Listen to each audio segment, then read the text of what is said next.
announcements. And Jerry Ann, we put you right up here first, so you could go home. You wanted to come and just update us on what's happening at the VOH, and I appreciate that because some of us have read things, some of us have been in touch with you, but please give us an update on where we're at and what you guys are up to. Absolutely. Is that okay if I stay, Steve? Sure. Thank you for putting me on the agenda such late notice. So as of 2 weeks ago, I'm now the president of the Vergennes Opera House again.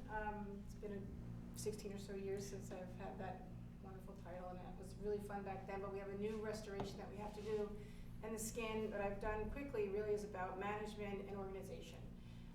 And so I'm going to do a 6-month work with the Opera House and the Friends and kind of just flip the organization and take the time with some of the great people who step forward to participate in this process to really look at what do we want this Opera House to be, and finally how can we make it that and be sustainable. That's the real goal.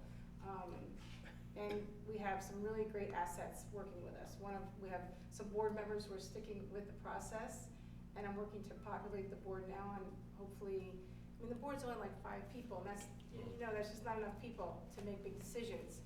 And then we had the group meeting at the Opera House a few weeks ago.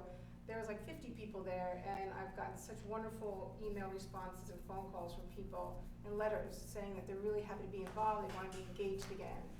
So that really bodes well for the process going forward. And many of those folks are stepping on board to be on the board. So I fully expect not a full 15-member board by the next board meeting, but at least 11 people on the board, which is really fantastic. Good. And these are people who haven't been on the board before. These are people who are part of our community, family people. It's just really fantastic. Another thing that came out of that meeting was we looked at a lot of things that are between us today and being a sustainable Vergennes Opera House. And so really is having a good strategic plan, as most of you understand that. And what are the big things that are between us and having that? And so we took the top 4 things that stuck out after we did a little bit of a voting process. And money, in other words, sustainability, is the number 1. The second thing was vision, and that's probably understandable, because right now there's an unclear vision of what the Opera House is supposed to be for this community. The next one was educational outreach, which is really fantastic and really reflects the changing demographic of this community. We have a lot more children and young families in this community. And that's really an important thing that they wanted us to look at. And the final 4, there were really 2 were tied, was management. Really looking at how is this place managed, which of course ties into the other things. So we're going to systematically break down those, what we call the 4 top boulders that showed up in this road to continuous improvement. And with the full board that we're going to have, a more robust board, and people who step forward to volunteer, and really make a plan. And really make it. Now, a strategic plan, takes a long time to make, and 6 months is a short amount of time, quite frankly. But we're looking at a 3 to 5 year strategic plan, and in 4 years, you make the next strategic plan for the next 5 years. So this is really an important process to introduce into now what is called a maturing organization. The Friends of the Vergennes Opera House is now a mature organization. It was really young and struggling. We're trying to figure it out while we're trying to rebuild the place, and then trying to figure out what we are while it's fixed, okay? And I think now we have enough information of both those aspects of that place to really make a strong strategic plan for the city to look at. And I know Alice Rimmer, who was president just prior to me, and the board were putting forth a request to the city for tax dollars for this budget year. And we feel strongly that that is not an appropriate thing to ask at this time. But we do want to set the seed for future asks regarding the water tower fund on things that are structural for the Opera House. Being a city building, being that some of the structural improvements would be something, again, long-term that the city will always benefit from. So not for operational stuff, because that's what we have to fix in terms of a strategic plan. That's our job. But in terms of structural stuff, which is the city's job.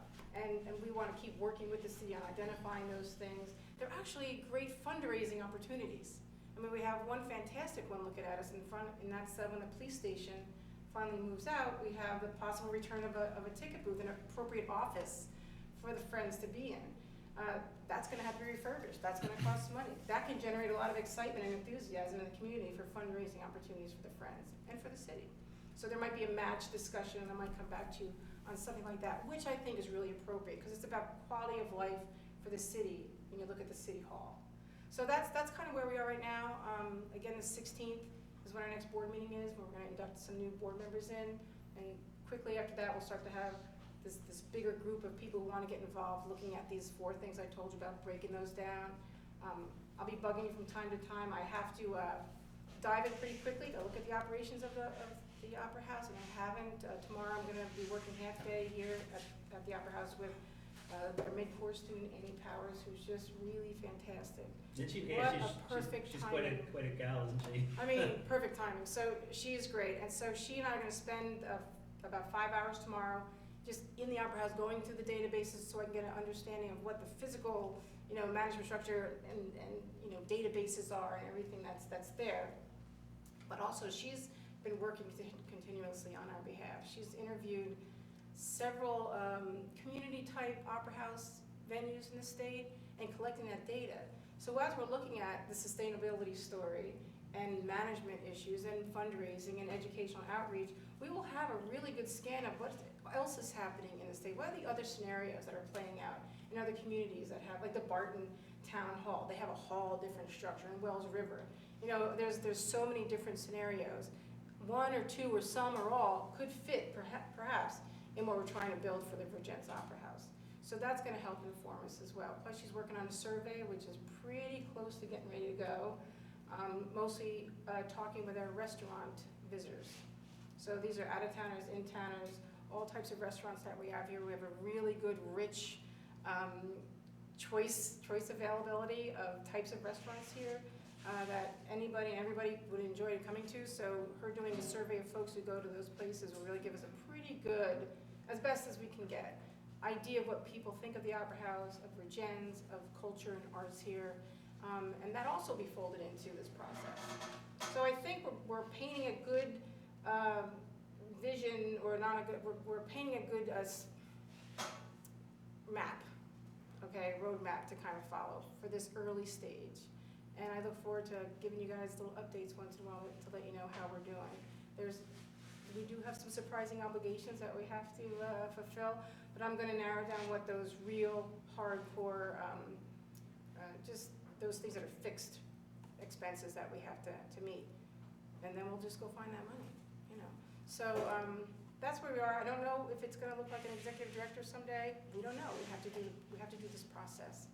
And I know it takes time, but sometimes the slow way is the fast way, and that's how we're gonna do it. Great.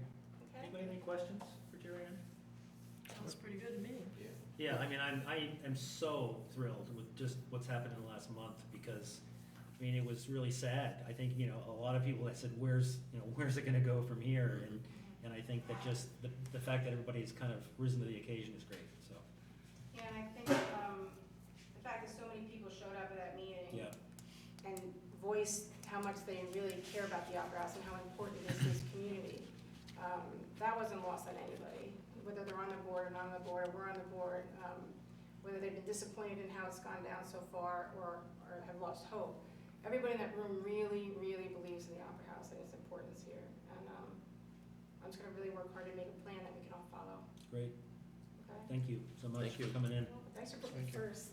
And I'll talk to you about the sprinkler. Should I wait? I'll wait. What's that? Should I talk about the sprinkler later another day, or should I wait for that? I might wait for that. Well, yeah, I mean, I can talk briefly about Sure, sprinkler. yeah, Let Jerry sure, go. that's fine.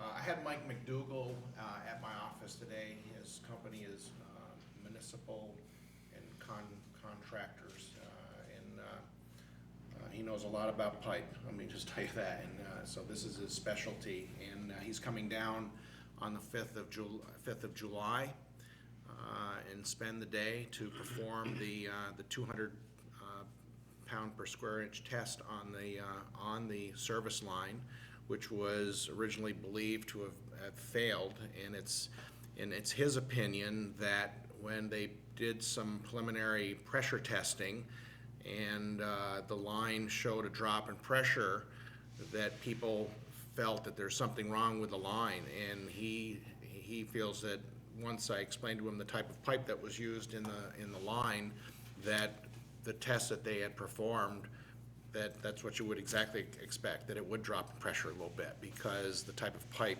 it actually it expands kind of like a balloon, all right? And so therefore... Well, that makes me feel really good. To some degree. So anyway, he has some confidence that that there isn't anything wrong with the pipe and there isn't anything wrong with the valve, and is hopeful that he can perform this test and it will pass. If it doesn't, his company, if one of the things that he told me that does concern him is about the valve that was put out there. Don't forget that line was put out there in 2004. And when you lay a line and you put a valve, valves are not meant to be shut. They're really meant to be open. And you put in a valve and you think about it at home, you open it up, and you use your water, and then occasionally you may shut off the feed line, all right?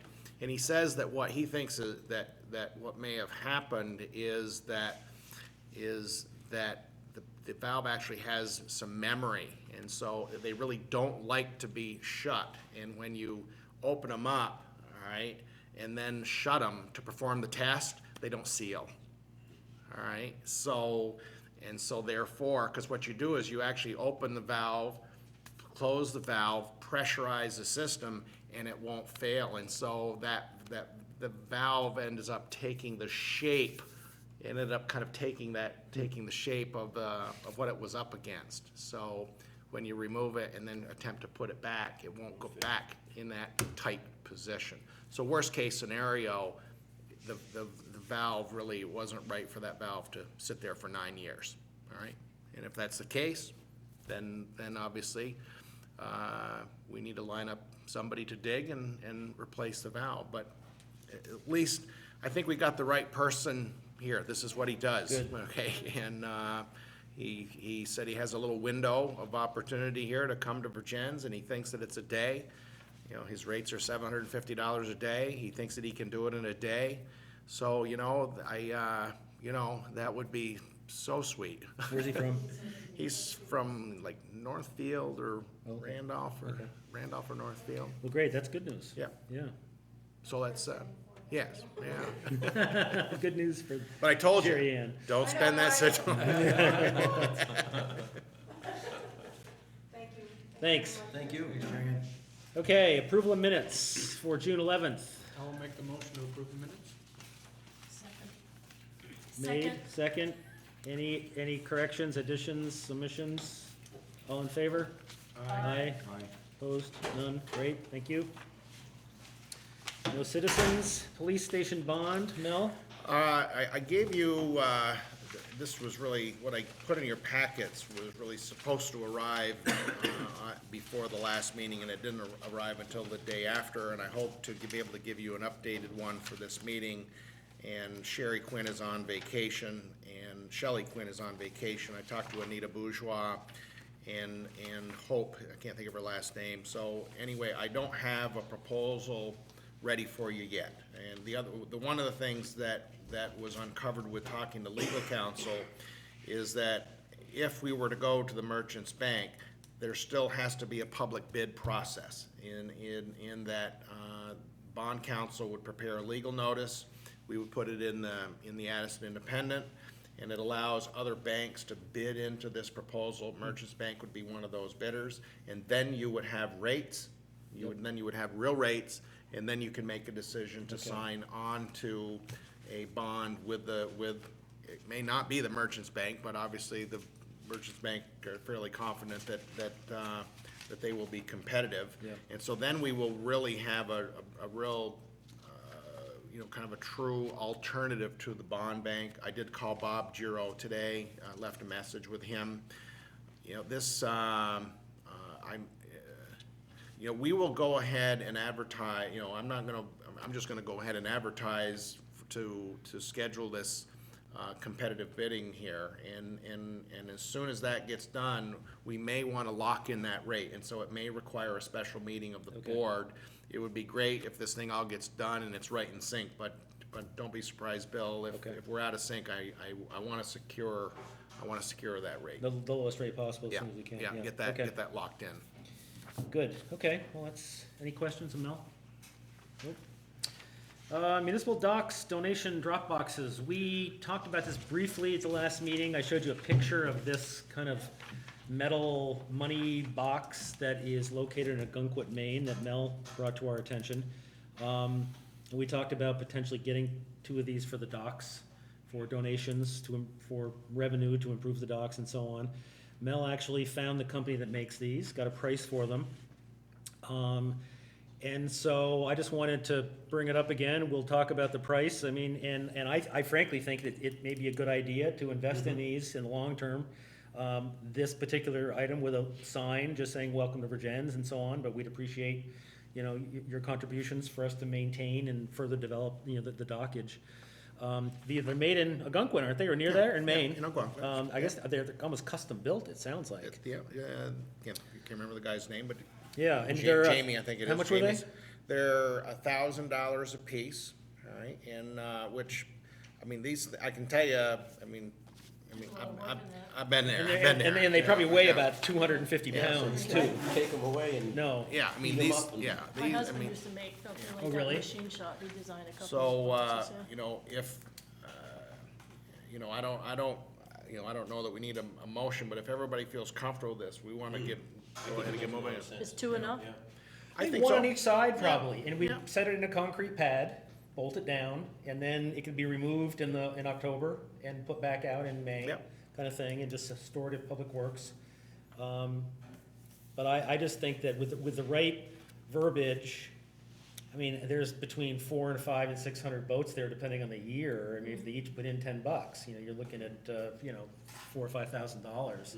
Should easily pay for itself in the first year, and then it's, it would be a nice little revenue stream. If people donated anywhere near market price Yeah. because it's $3 a foot, You're right, for okay, That per Basin night, Harbor or okay? Point So Bay or if they paid someplace. anywhere near the market value, this really would It'd be great. help out. Yeah. So I think, we wanted to do it. I think that probably, in terms of funding, I mean, it could be something that could be purchased through the water tower fund, because it is a long-term improvement, if that's the funding source you want to use. $2,000, I mean, nothing. Yeah, okay. Yeah, I mean, Yeah. and the revenue stream would be, I think it's great, so So we'll get those. we'll get them ordered up and out as soon as we can, since the boaters are arriving now, so. Good, okay, well, that was easy.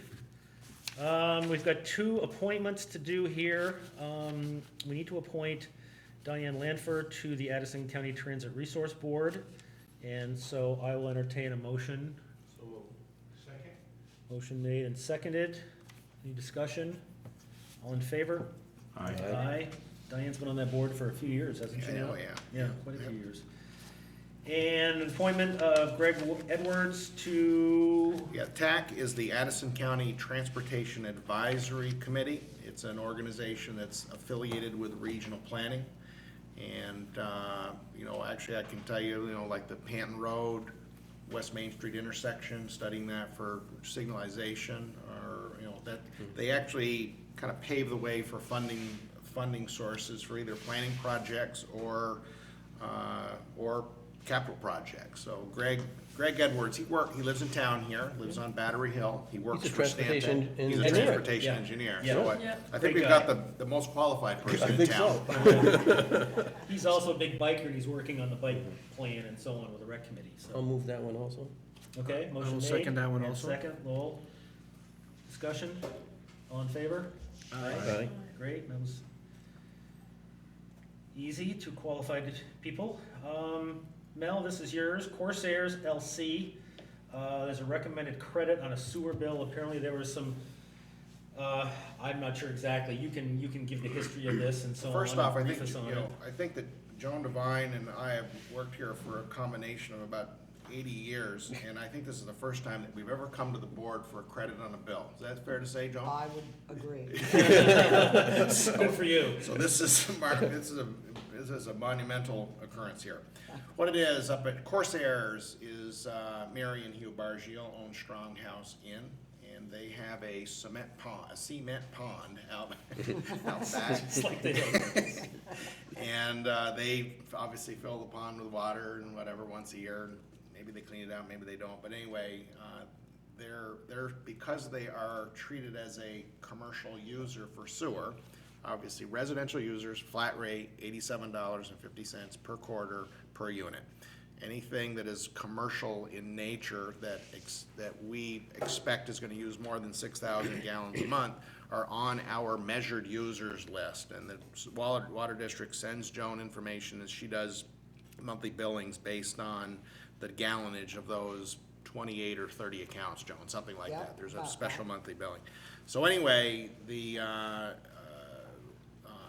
Stronghouse bill, their sewer bill was always in the range of $60 to $117 a month, you know, right straight through for going back to 2004. Well, anyway, when Joan sent the bill, I mean, Joan just gets the information from Maria, loads it into the computer, out goes the bill, off it goes. Well, her bill was $395, and her water bill was more. And so they were first investigating, they first came to Joan and says, you know, something's wrong here, whatever. Joan says, listen, we get the information from the water district, so you need to talk to the water district, and whatever they, you know, if you can straighten it out with them, you know, we'll honor it. Well, anyway, what they uncovered is that they have two outside hose bibs to this pond, and Hugh thought that he shut both of them off, and they didn't, and so this pond overflowed. And obviously an overflowed pond doesn't go into the sewer system. So like if people have leaky toilets, you know, their sewer bill. They pay. They pay because that's where it goes, all right? This is different, and in Joan and my discussion, and I told Hugh and Mary, we don't deal with this stuff very often, and so we wanna make sure that we're not setting a precedent for some other exception, and we believe that this is really a unique case. They left their water on in the pond, and it didn't make it to the sewer, and so therefore an adjustment is warranted. What's the And- amount? Do we Well, I don't know exactly, Bill. I can tell you, what I'm gonna do is do like a 5-year history or a 3-year history to try to get a handle on their average use, and then make a credit accordingly. And that So works for them as well, it'll have to. hopefully? We don't- The only way you can find out. But let me tell you, it's not a negotiation, all right? Joan and I will take those numbers and come up with a number, and that'll be the bill. But we don't credit bills without city council authority. So if you could grant us authority to provide the appropriate credit on the Corsair bill, we'll Okay. get this settled. And you can report what the Yep. numbers are at the next meeting? Right. Okay. Right. We have a motion? I will make the motion. Ziggy made the motion. Second. Lowell's got a second. Any discussion on the Corsair credit on the sewer bill? No? All in favor? Aye. Opposed? None? Thank you. Boy, the first time ever. I'm impressed. I'm pretty sure. Okay, FY 2014 city budget and tax rate. We've discussed that earlier, and it appears that we have reached consensus of a 2014 tax rate of 63.5 cents.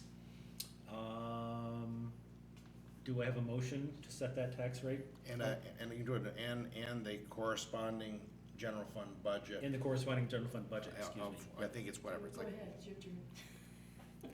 I will make said motion. Joe's not gonna put his hand out here. I just stand back and let these guys make the motions. I think it's- So we do have a budget, we have a tax rate that will fund that budget, and we have a motion Second. and a second. Rennie, thank you. Do we have any other discussion on the budget as we've discussed? None. All in favor? Aye. Opposed? None. Excellent. Okay. Mel, city manager's report. yeah. What else do you have here? Well, and I do want to, I'm gonna hand this out to you. This is what we were talking about earlier. Okay, yep. And my budget report is obviously a little bit newer than yours because it improves the invoices that were paid here and any receipts that occurred. Okay. But one of the things that, if you go over into the budget, no more payroll. Payroll is done, bills are done. The only thing that's remaining is any, as I mentioned earlier, any bills that come in in July that are really June expenses. And there's actually some journal entries that need to be done that are grant-related that actually would even improve the police department budget even more. So I'm pleased to tell you that on the expense side, the administration, police, and public works were all under budget. Police was under budget. Say that again. Where's the Police, fireworks? what's that Where are the say? fireworks? Say that How does that police look? Where's George when you really want to, talk to him about something? So, anyway, obviously, when you look in there at the police budget, it's internally, the line items are a little bit all over the place, but you can see, we did get some additional grants towards the end of the year for, through the state that really helped us out with, And some charging- cash awards too, in terms of some of the money that came for some of the drug busts, Yeah, wasn't it? exactly. So, I feel pretty good about that. And so this cash carryover of 206, the audit, I don't know that it'll move it a lot. As I mentioned before, we have some bills to pay. We're not sure about delinquent taxes, but it's in pretty good shape. Excellent. So that's that part. I spoke about the sprinkler project. The only other thing I wanted to talk to you about is we did run into a little bump in the road relative to the solar project, but it's back on the road.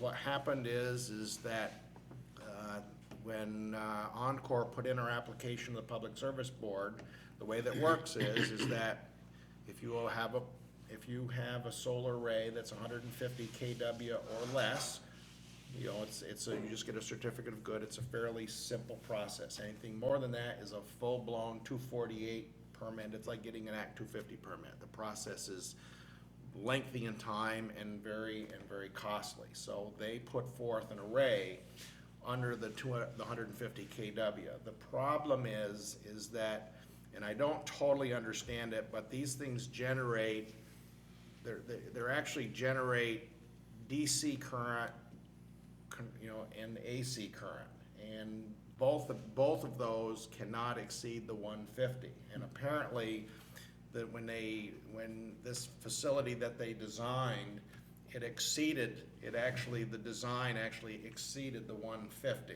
either AC or DC. One of them exceeded it, and so we filed it in the middle of May, and of course they take 30 days to begin their review. And then they reviewed it and found out that the application was actually over, and they rejected it. And so they've shrunk the array just a little bit, which means we're gonna generate something a little less than $4,120 a year and resubmit it. And I signed that today, and submitted that. So it actually set us a month behind, unfortunately, but I just wanted to let everybody know that we still want to get this thing, Boy, get that this one thing out in done. New Haven, can you imagine that one? Yeah, Isn't it big? it certainly looks Drove by like today. way bigger than the It one does. on Ferrisburg, but I don't know if Yes. it's an optical illusion. How Yeah. many, It is? how many I KW can't- is I it? can't remember how much more it is.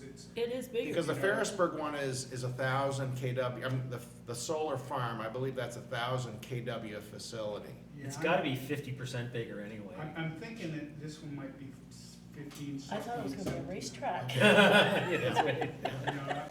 I'm thinking you're in that ballpark. And just from 50, looking at it, I was kind of I'm thinking visualizing it's it. 50, 60, 70% bigger. Well, okay, But that's, I'm not 100% sure. yeah. But I know it's bigger. Wow. But it's been a while since I've read about it. Yeah.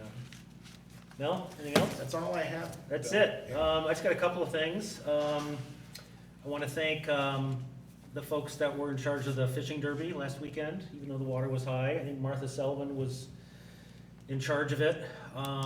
There were 275 kids registered, I know, on Saturday, which was pretty good considering. And it rained part of Saturday and into Sunday, and the fishing was not as good on Sunday because the water was muddy. But I want to thank Mike and Judy Daniels. They were there helping set up a computer system to kind of run all of the categories and the weights and the links to determine who the winners are, and it took a lot less time to do that, so that was great of them to do that. And hopefully next year the water will be lower and the weather will be better. And actually, I think that Mel and I found some new recycling bins for the city. We've been talking about getting it, and we have to get recycling and rubbish bins as part of the new state law. We've talked to the Cheryl at the Waste District, and she showed me some bins that frankly I didn't really like. They were plastic, and Jimmy's been looking at some catalogs, and I've been taking some spare time online trying to find an attractive bin that has a reasonable price, because Brenda, you know how expensive They're very expensive, yeah. So ironically, I found a bin that I liked, and the price wasn't bad. It's a 2-bin recycling rubbish, made out of metal with a poly top, has, lift out, containers and so on. It weighs 100 pounds, and the retail price on it was $639, which is actually not a bad price, Boy, but it gets better. So And then it gets better again. I'm looking at this, and I'm looking on the sidebar on the internet, and it says, a company called Wayfair, which is the company my daughter works for in Boston, and they do housewares, but they also have a commercial division. So I click on Wayfair, and sure enough, I find the same thing for $565, and that includes shipping, and they're $100 a piece, 100 pounds a piece. So I send Abby an email, and Abby gets discounts because she works there. I said, "What's the best price?" Tell anybody about it. That's just who you know. What's the best price you can get on these bins? Listen to So that. she gets 10% off, so they're $502 a piece. Right. And so I sent an email to Mel last night, and we talked about it. And with shipping, that's a steal. I actually emailed the company that makes them. Their best price was $539 without shipping. So I think Mel contacted my daughter. I did. Oh, yeah. I think I and copied on this. yeah, you did. Because I got a lesson there. I didn't get a confirmation on everything, but anyway, I think they're ordered starting Monday for the new fiscal year, and how many did you get? 20. 20, Yeah. which will cover pretty much all of downtown, the parks, Right. and everything. So, plus, the Waste District is gonna pay half the price. I went and read today, Bill, what I would like, so that we don't have to repeat this again, I would appreciate a motion from the board authorizing us to purchase these and apply for funding through the Addison County Solid Waste District for Excellent, yeah. 50%, because they require, because I know Joan's taking all kinds of minutes on this topic.